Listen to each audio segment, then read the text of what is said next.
के अंदर, हमारे मन में क्यों नहीं पैदा हो रही है? अनुभव बहुत प्रेरणा मिली मेरे को। आज आप भी देखते हैं, मैं नागालैंड गया, कौन था मेरे साथ में, नहीं इनमें से नहीं, हमारे मेरे मित्र हैं हंसराज जी वैद्य, नागालैंड गया मैं, 3-3 हज़ार बच्चों को वहाँ पर रख रहे हैं। क्या आश्चर्य होता है वहाँ पर।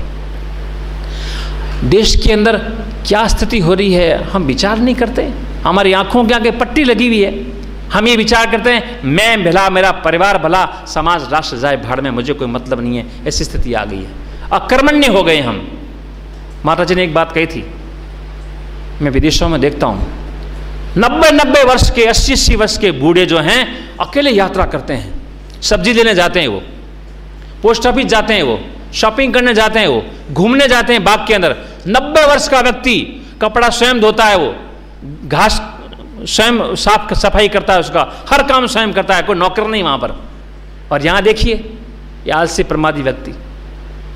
अनुभव विदेशों में जाने के बाद में पता नहीं उन लोगों ने, मैं जहां जहां मैंने प्रवचन दिए उन्होंने कितना सीखा होगा मुझे पता नहीं है, मुझे बहुत प्रेरणा मिली। और जब मैं विदेशों में जाता हूं, यहां देखता हूं, मेरे मन में रोष पैदा होता है, हम क्यों नहीं अपने देश को उन्नत कर सकते हैं? हमारे पास सब कुछ है, वेद है, दर्शन है, उपनिषद है, हमारे अच्छे आदर्श हैं, गीता है, रामायण है, राम है, कृष्ण है, युधिष्ठिर है, भीम है, भीष्म है, पता नहीं कितने कितने अच्छे महापुरुष है। हम क्यों नहीं उन्नति कर सकते हैं? अकर्मण्यता आई हर किसी क्षेत्र में। देखिए आज एक महानुभाव ने कहा था ना कि यार समाज का नाम लेते शर्म आता है, किसने कहा पता नहीं। स्थिति वास्तव में है ये। लोग आज हमको क्या कहते हैं, हम यहाँ कार्यक्रम करेंगे, आपको जो बोलना हो बोलो, यज्ञ करवाना करो, प्रवचन देना हो दो, आर्य समाज का नाम नहीं लेना। मैंने कहा क्यों?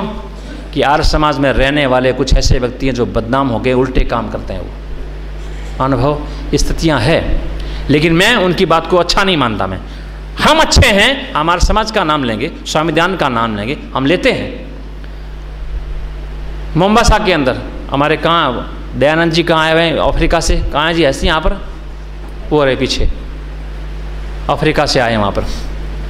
इन्होंने बहुत यात्राएं कराई मेरे को। देखिए वो बात मिल जाएगा आपको।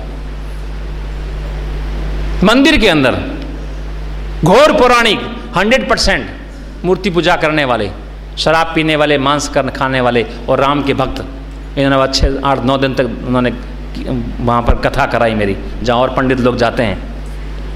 अनुभव उनके पुरुषार्थ को देखते हैं, विदेशियों को, ब्रह्मा कुमारी को देखिए, या ये अपने श्री राम शर्मा जी का कौन सा है वो देखिए आप, चिन्मय मिशन को देखिए, ओशो को देखिए आप, ये इस्कॉन वाले तो कमाल कर दिया। बोस्निया में जाइए, रशिया में जाइए, चाइना में जाइए, बुल्गारिया में, हंगरी में, इटली में, सारे यूरोप में भरे पड़े हैं, खूब गाते हैं, नाचते हैं, बजाते हैं और लोगों को कर रहे हैं। हम क्यों नहीं कर सकते? महानुभाव ध्यान देना, वेद सत्य है, वैदिक धर्म सत्य है, आदर्श है, लेकिन सत्य की अपने आप जीत नहीं होती है, इसको जिताया जाता है। जिसके वकील अच्छे हों, जिसके समर्थक हों, जिसके प्रचारक हों, त्यागी तपस्वी, तो कार्य होता है।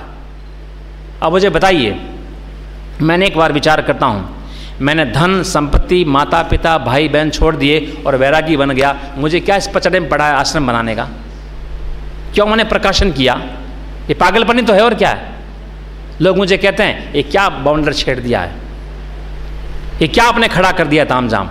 लोगों ने मेरे को SMS किया कि महात्मा बुद्ध ने मोक्ष को प्राप्त करने के लिए महलों को छोड़ा और आपने मोक्ष को प्राप्त करने के लिए महलों को बनाया है। ध्यान देना, ये अनुभव, ईश्वर की भक्ति केवल प्रातःकाल सायंकाल नहीं होती है, ईश्वर की भक्ति प्रचार करते हुए होती है, पढ़ते हुए होती है। स्वामी दयानंद को देखिए आप, स्वामी दयानंद ऋषि थे, उन्होंने प्रिंटिंग प्रेस खोला। ये सन्यासियों का काम है, ये प्रिंटिंग प्रेस खोलने का। वो कागज मंगाते थे, फॉन्ट मंगाते थे, स्टैंप लगाते थे, पत्रव्यवहार करते थे, हजारों पत्रव्यवहार किए उन्होंने। ये स्वामी दयानंद का काम था। सस्ता वो पैसे इकट्ठे करते थे, ब्याज पे पैसे देते थे। वो कितना काम किया। ये काम कोई बुरा नहीं है, सकामता नहीं होनी चाहिए, राग नहीं होना चाहिए, द्वेष नहीं होना चाहिए, हर कार्य हमारा। आप जाइए पांडिचेरी के अंदर, ध्यान दीजिए, पांडिचेरी में कोई सेवक नहीं है, सभी साधक लोग काम करते हैं। अनेक प्रकार के, 50 प्रकार के, सैकड़ों प्रकार के जूते बनाते हैं वो, पात्र बनाते हैं वो, कपड़े बनाते हैं वो, पता नहीं क्या क्या अगरबत्तियां बनाते हैं, साबुन बनाते हैं, बहुत काम हो रहा है। 250 उनकी फैक्ट्रियां छोटी बड़ी। और वो समझता है मैं तो आध्यात्मिक बन गया हूं, मेरा काम केवल प्रचार करना है। ध्यान देना, केवल प्रचार करने वाला व्यक्ति आज के युग में सफल नहीं होगा। प्रचार करने वाला व्यक्ति साथ साथ में इनका भी काम होना चाहिए। स्वामीनारायण का उदाहरण हमारे सामने। हाँ, अपनी स्थिति को बिगाड़ना नहीं चाहिए। अपनी स्थिति बिगाड़ देता है, रागी होता है, द्वेषी होता है, या परिग्रह वाला बन जाता है, तो समझना खतरनाक चीज है। स्वामी सत्यपति जी बैठे हैं आज, हमें विश्वास है स्वामी सत्यपति जी की सेवा हो रही है ना, इसकी पत्नी है, बच्चा है, बेटा है, बेटी है, कोई नहीं है, यहाँ सेवा हो रही। क्यों हो रही है? क्या कारण है? स्वामी सत्यपति जी के पास में एक नया पैसा फूटी कौड़ी नहीं है, लेकिन सेवा खूब हो रही है इनकी।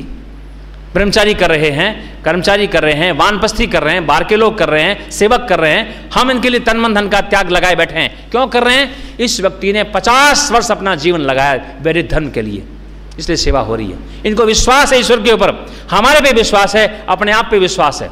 हम ये विश्वास लेके चलते हैं, मान लो कोई नहीं भी करेगा, ईश्वर से वो शक्ति मांगते हैं कि परमेश्वर कभी मान लो कोई कार्य ना भी हो, रोगी पड़ गए, कोने में जाके बैठ जाएंगे, किसी को शिकायत नहीं करेंगे कि हमने इतना काम किया है, ये काम किया, वो काम किया, इतना प्रचार किया, हमको रोटी नहीं मिल रही, हमको दवा नहीं मिल रही, हमको औषधि नहीं मिल रही। शिकायत नहीं करेंगे। इतनी आत्मशक्ति बनानी है।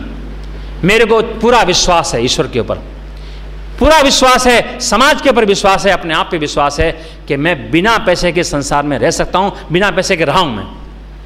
मेरे जीवन में घटनाएं घटी हैं। मैंने 1 महीने, ध्यान देना, पूरे 1 महीने दिल्ली से चल करके यमुनोत्री, गंगोत्री, बद्रीनाथ, केदारनाथ, तुंगनाथ आदि आदि बिना पैसे के यात्राएं की है, भिक्षा मांग मांग करके मैंने।